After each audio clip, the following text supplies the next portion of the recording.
There was a time when a road trip wasn't just about getting from point A to point B as fast as possible. It was an experience shaped by the stops along the way. The smell of fresh coffee at a roadside diner, the flash of a neon sign promising color television and air conditioning, the sudden appearance of a 40-foot fiberglass giant on the horizon. Long before GPS routed drivers past identical gas station plazas and chain restaurants, the American highway had a personality of its own. Every state, every stretch of two-lane blacktop seemed to have its own landmarks, its own quirks, its own reasons to pull over. Picture stopping for fuel and having a uniformed worker wash your windshield and top off your oil while your kids pressed their faces against the car window watching. Or picture pulling into a gravel lot beneath a glowing orange roof after hours behind the wheel, ready for a slice of pie and a milkshake that actually came in a tall glass. These weren't rare special occasion treats. They were simply how road trips worked, decade after decade, until they weren't. Here are 10 once familiar road trip landmarks that have quietly disappeared from the American highway, along with the stories of how they rose, thrived, and eventually faded into memory. Full-service gas stations. Full-service gas stations used to be the norm for anyone driving across the country, and it's easy to forget just how different that experience was from today's self-service routine. During the heyday of the road trip, rolling up to the pump meant a friendly attendant in uniform would greet you before you'd even had the chance to open your door. They would fill the tank, check your tire pressure, top off the oil, and wipe the bugs off your windshield while you sat back in the driver's seat and relaxed, maybe stretching your legs for the first time in an hour. Companies like Texaco and Sinclair understood that gas was gas and the real competition was in the experience. They battled to win over customers with genuine hospitality, giving away free road maps to help families find their way on the brand new interstate system that was reshaping the country in the 1950s and 1960s. Spotless restrooms were another point of pride, a detail that mattered enormously to families traveling with young children on long summer trips. Some stations even offered small gifts for kids, like commemorative drinking glasses or little toy cars, just to keep customers coming back to the same brand mile after mile.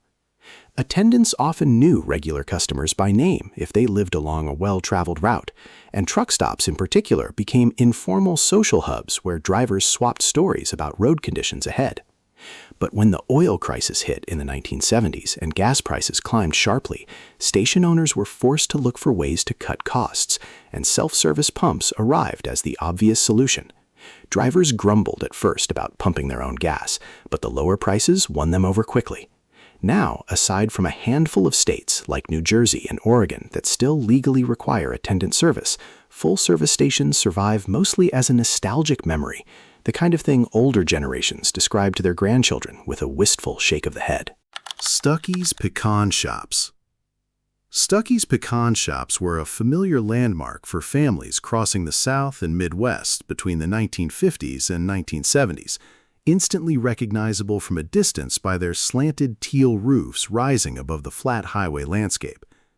W.S. Stuckey Sr. started the chain in Eastman, Georgia during the Great Depression, selling pecans out of the back of his car before eventually opening a proper roadside stand.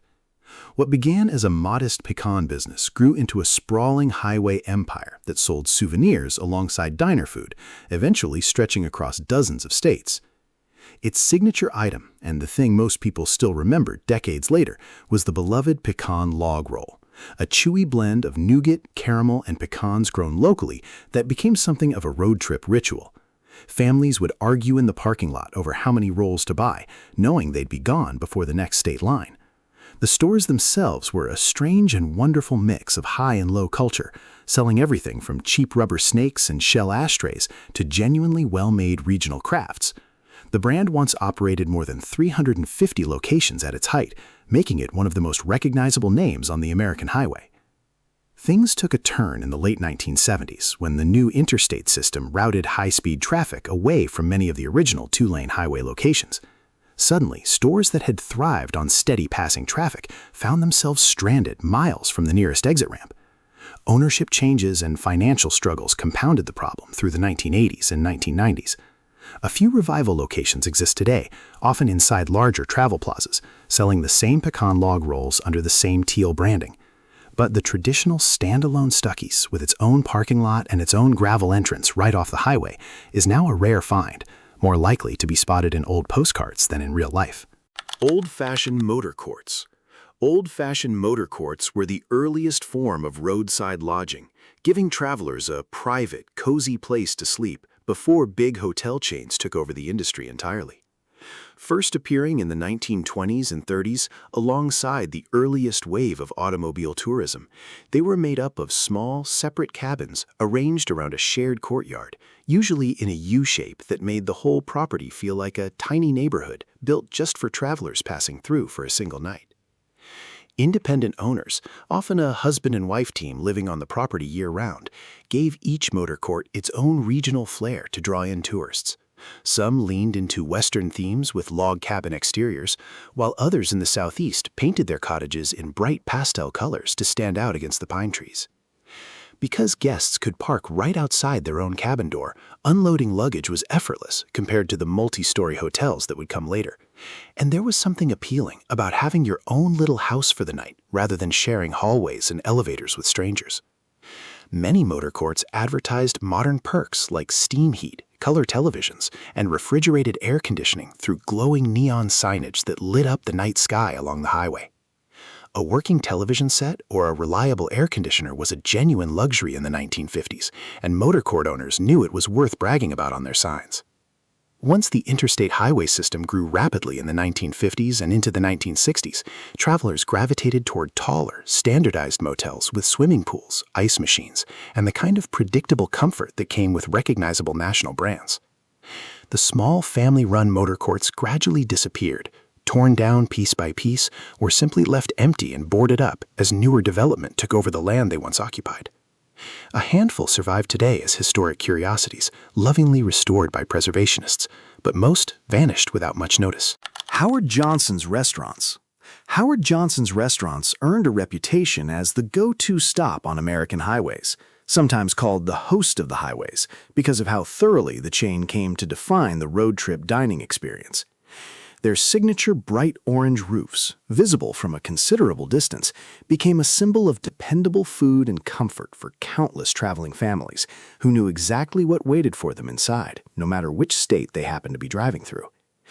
The chain took off during the post-war road trip surge, thanks to a predictable menu that let travelers know exactly what they'd get, an approach that seems obvious now, but was genuinely innovative at the time. Before standardized chains became the norm, stopping at an unfamiliar restaurant on the highway was something of a gamble. Howard Johnson's removed that uncertainty entirely. Fans came back again and again for the fried clam strips, butter-grilled burgers, and a lineup of 28 ice cream flavors that felt almost impossibly generous compared to the 2 or 3 flavors offered at most competing diners. By the 1970s, the chain had grown to more than 1,000 locations nationwide, often paired with an adjoining motor lodge so families could eat dinner and sleep just steps away without getting back in the car. But competition from fast food chains like McDonald's, which offered even faster and cheaper meals, sent it into a slow downward spiral throughout the 1970s and 1980s. Shifting corporate ownership didn't help matters, as the brand changed hands multiple times and struggled to modernize its image for a new generation of drivers who wanted speed over the sit-down experience Howard Johnson's had built its reputation on. The brand has since faded entirely from the landscape, with the final standalone restaurant, located in Lake George, New York, shutting its doors for good in 2022, closing the book on a chapter that once defined American highway dining. Wigwam Villages captured the playful, offbeat architecture that defined the mid-century road trip, back when roadside attractions competed for attention through sheer novelty rather than advertising budgets. Architect Frank Redford dreamed them up in the 1930s, building individual guest rooms shaped like towering concrete teepees that rose dramatically against the flat highway landscape, visible from miles away and impossible to mistake for anything else. For families driving Route 66 and other major routes across the Southwest and beyond, the novelty of spending the night in a giant teepee was hard to resist, and children in particular begged their parents to stop the moment the structures came into view. The interiors were roomier than most visitors expected, outfitted with handmade hickory furniture that gave each room a rustic, authentic feel, along with updated bathrooms and a small window positioned to let in the evening breeze during hot summer nights before air conditioning became standard. 7 villages were eventually built across the country, ranging from Florida all the way to California, each one slightly different but instantly recognizable by its distinctive cone-shaped cabins arranged in a wide arc. As interstate hotel chains became the standard through the 1960s and 1970s, offering more predictable amenities and faster check-in, most of these one-of-a-kind motels struggled to compete and eventually shut down.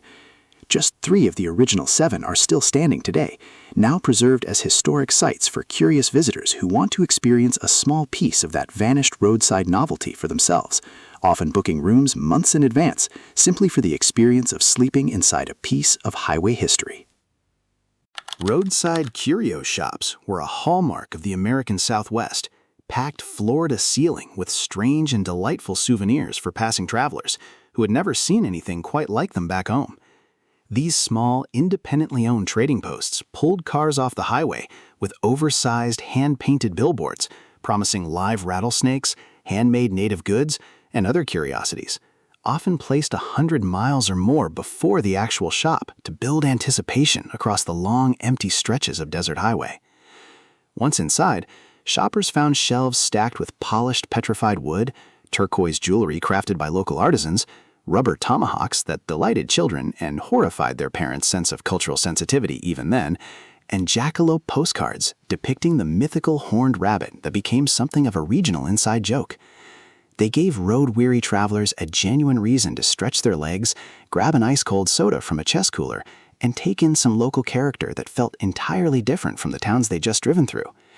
Many shops drew attention with a massive fiberglass dinosaur or a painted cowboy figure standing out front, perfect for a photo that families would paste into vacation albums for years afterward. These oversized props became landmarks in their own right, sometimes outliving the businesses they were built to promote. Once fast interstates replaced the old 2-lane roads throughout the 1960s and 1970s, the tourist traffic that kept these shops alive simply dried up as drivers bypassed the old routes entirely in favor of getting to their destination faster.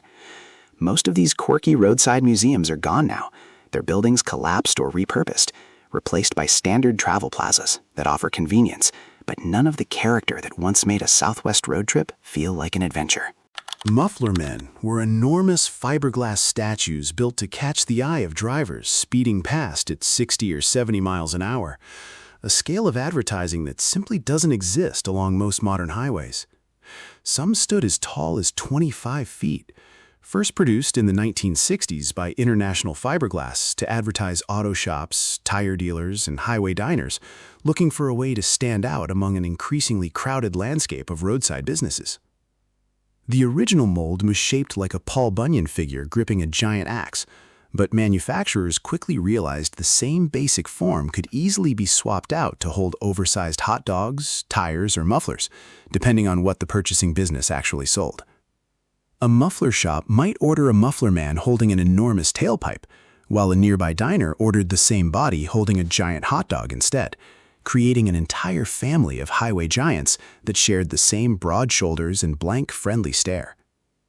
Business owners loved them because nothing that big could possibly be missed from the road, and a single glance was often enough to lodge the statue permanently in a passing driver's memory.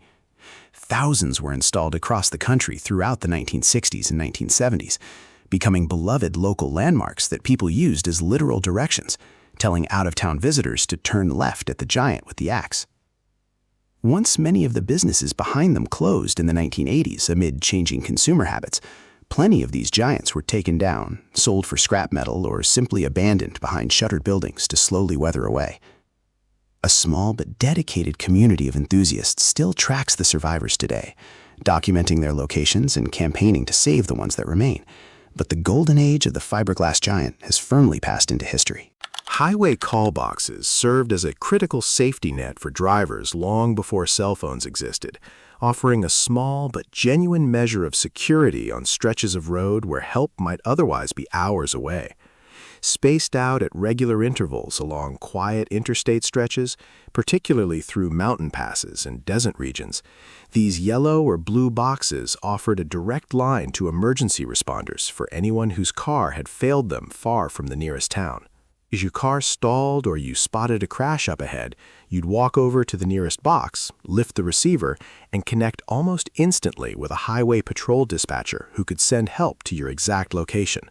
Some models relied on nothing more complicated than a series of clearly labeled buttons to request a tow truck, police assistance, or an ambulance, a system simple enough that even nervous or panicked drivers could use it correctly.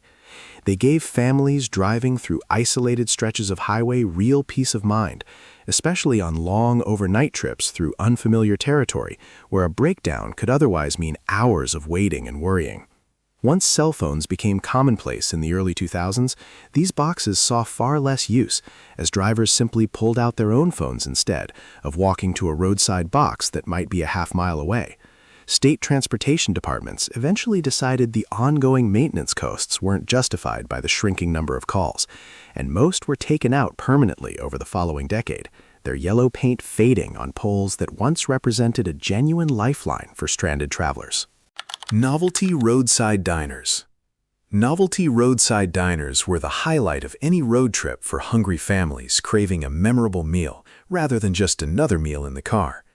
Shaped like old train cars, gleaming Airstream trailers, or oversized food items that made them visible from a considerable distance, these diners leaned into unusual architecture specifically to stand out from the growing crowd of ordinary restaurants along the highway.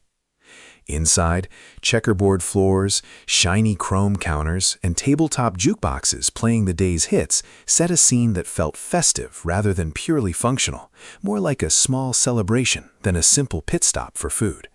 Waitresses hustled between crowded booths, carrying plates of meatloaf and thick milkshakes that came with the metal mixing tin still half full on the side, swapping stories with regular truckers and first-time tourists alike, often remembering the same drivers who passed through on predictable schedules month after month. These diners became local gathering spots that reflected the distinct personality of wherever they happened to be built, whether that meant a heavy emphasis on regional barbecue in the South or fresh seafood plucked straight from nearby waters along the coast. When fast food chains multiplied rapidly throughout the 1970s, offering quicker and considerably cheaper meals to increasingly time-pressed travelers, independent diners struggled to compete on price or speed, and many closed for good over the following 2 decades.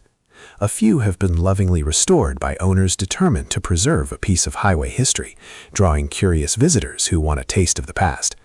But the true mid-century roadside diner, family-owned and utterly unique, is largely a thing of the past. Drive-in movie theaters. Drive-in movie theaters were a beloved evening destination for families and teenagers cruising the highways during the 1950s and 60s, offering something no indoor theater could replicate: the ability to watch a film from the comfort and privacy of your own car. More than 4,000 drive-ins operated at their peak across the country, many tucked just off the main roads on cheap land that developers hadn't yet claimed for other purposes. After paying admission at a small ticket booth, often just a few dollars per carload, regardless of how many people were crammed inside, you'd park facing an enormous outdoor screen and hook a bulky metal speaker onto your rolled-down window, adjusting the volume with a small dial before the film began. Kids raced to the concession stand in their pajamas for popcorn and candy before the double feature started under the night sky, weaving between parked cars while their parents settled into lawn chairs or the hood of the family station wagon. Drive-ins offered a level of privacy and comfort that let you talk, snack, and relax without ever leaving the car, making them a popular destination for teenagers on dates as much as they were a practical option for families with young children who might fall asleep before the second feature ended. The rise of daylight saving time, which pushed sunset later into the evening and shortened the viable showtime window, along with the spread of color television into American living rooms and skyrocketing suburban land values that made drive-in lots far more valuable as shopping centers, all contributed to their steep decline throughout the 1970s and 1980s. Only a few hundred remain today, scattered mostly across rural areas and treasured by loyal regulars, standing as nostalgic echoes of an earlier era when a night out meant nothing more than a car, a screen, and a bag of popcorn. So, which of these vanished road trip stops would you bring back if you could? The friendly wave of a full-service attendant? The smell of pecans roasting under a teal roof? The flicker of a drive-in screen against a dark summer sky? Each one represents a small piece of a road trip culture that valued personality and novelty over speed and convenience. A way of traveling that asked drivers to slow down and actually notice the world passing by their window. Share your favorite highway memory in the comments below, and let us know which of these forgotten stops you wish you could visit one more time. And if you enjoyed this trip down memory lane, be sure to like this video and subscribe to the channel for more stories from the vanishing side of American history.